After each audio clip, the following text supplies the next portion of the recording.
2-point pause push-up. So the reason we're calling it 2-point pause is we're pausing at 2 different points within the push-up.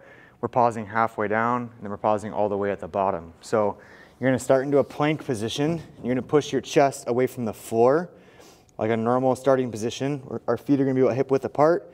You're gonna squeeze your glutes, and you're thinking about gripping the floor with your hands here.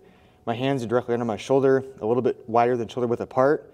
I'm gonna come down about halfway, pause, go to the bottom, pause, back up, halfway pause, back to the top, and pause.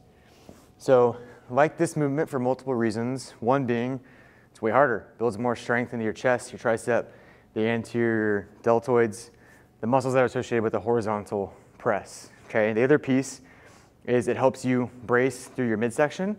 A lot of times what we'll see is people, when they're doing those 2-point pause, when they're coming back out of it, they'll really start to arch their low back.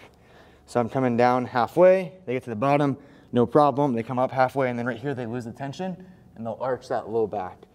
So you're trying to maintain that straight line position from your head to your feet. So the only thing that's moving is really the elbows and the shoulders as you go through the push-up position.